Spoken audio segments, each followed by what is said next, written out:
नमस्कार, news foundation देख रहे हैं आप। आपके साथ मैं हूं रजा शर्मा। बिहार में विधानसभा चुनाव होने हैं, उससे पहले सभी पार्टियों ने अपनी अपनी प्लानिंग कर ली है और पूरी तरीके से स्ट्रेटजी भी बनाई जा चुकी है कि इस बार का मुद्दा क्या होगा और किस तरीके से जनता के बीच अपनी पैठ बनाई जाएगी। इसी बीच सीएम नीतीश कुमार लगातार बिहार वासियों को चुनावी सौगात दे रहे हैं। नई नई योजनाओं का शिलान्यास किया जा रहा है, उद्घाटन किया जा रहा है। वहीं दूसरी तरफ पीएम मोदी भी चुनाव से पहले बैक टू बैक कई योजनाओं का शिलान्यास कर चुके हैं और आगे भी कई योजनाओं का शिलान्यास और उद्घाटन करने वाले, यानी कि चुनाव से पहले बिहार वासियों के लिए सौगात की झड़ी लगा दी गई है, चाहे वो केंद्र सरकार हो या फिर राज्य सरकार।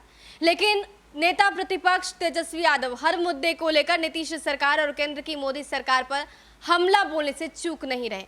एक बार फिर से उन्होंने चुनावी सौगात के पहले नीतीश कुमार पर हमला बोला है और वो इसलिए बोला है क्योंकि किशनगंज जिले में एक पुल का निर्माण होना था, लेकिन निर्माण से पहले ही पुल बह गया है, जिसके बाद नेता प्रतिपक्ष ने सीएम नीतीश पर निशाना साधा है और ट्वीट करके सुशासनी पोल खोल कर रखती है। आपको बताते हैं कि नेता प्रतिपक्ष ने ट्वीट करके क्या कुछ लिखा है।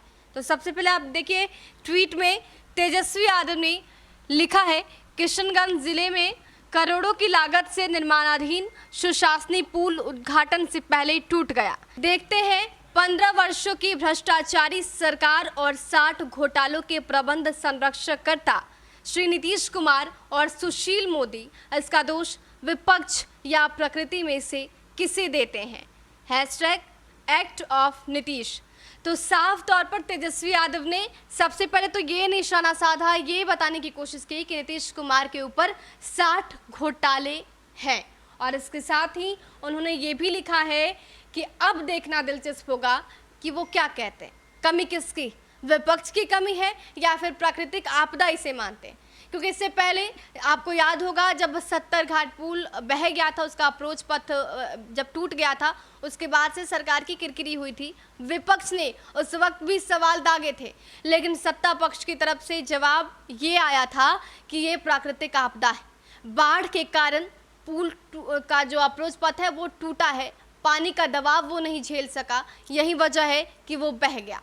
तो अब नेता प्रतिपक्ष ने फिर से मुद्दा उठाते हुए ये कह दिया है कि ये इस बार देखना दिलचस्प होगा कि वो क्या कहते हैं, कमी विपक्ष की है या फिर इसे भी वो कहेंगे कि प्राकृतिक आपदा है, इसलिए पुल बह गया। आपको बता दें कि किशनगंज में एक निर्माणाधीन पुल बह गया। ये मामला दिघल बैंक प्रखंड के पत्थरघट्टी पंचायत का है।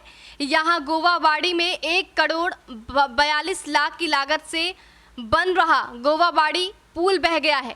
इस इलाके के लोग फिलहाल बाढ़ की विभीषिका झेल रहे हैं। जानकारी के मुताबिक पत्थरघट्टी के ग्वाल टोली के पास कनकई नदी का बहाव तेज हो गया था, जिसके कारण कच्ची सड़क तेजी से कटती गई। बताया ये भी जा रहा है कि अब पुल के एक हिस्से में धंस जाने से उधर का पूरा इलाका टापू की शक्ल ले चुका है। ये पुल बनकर तैयार था, लेकिन 20 मीटर डाइवर्जन को नहीं बांधने के कारण करोड़ों का नुकसान हो गया। इस पुल के टूटने के बाद स्थानीय लोगों का आरोप है कि पुल निर्माण में अनियमितता बरती गई और इसके साथ ही उनका ये भी कहना है कि संवेदक और अभियंता के नियमों को ताक पर रखकर पुल निर्माण कार्य किया गया है। ग्रामीणों के बयान के बाद मामले की लीपापोती करने का काम भी शुरू हो चुका है। तो अब एक तरफ जहां देश के प्रधानमंत्री नरेंद्र मोदी और बिहार के सीएम नीतीश कुमार लगातार चुनावी सौगात दे रहे हैं, वहीं दूसरी तरफ विपक्ष सरकार की कमियों को गिनाने में भी पीछे हटता नहीं दिख रहा है और जब भी उद्घाटन हो रहा है तो उससे पहले कोई ना कोई चूक हो जा रही है, जो चूक विपक्ष हथियाकर और वार करना शुरू कर चुका है। इस बीच नेता प्रतिपक्ष ने एक बार फिर से सवाल किया है और ये जवाब भी मांगा है कि अब क्या बताइएगा, कमी किसकी है, विपक्ष की या फिर प्राकृतिक की। देखना दिलचस्प होगा कि सत्ता पक्ष की तरफ से जवाब के रूप में क्या कुछ सामने आता है। फिलहाल के लिए बने रहे हमारे साथ और देखते रहे न्यूज़ फाउंडेशन। नमस्कार।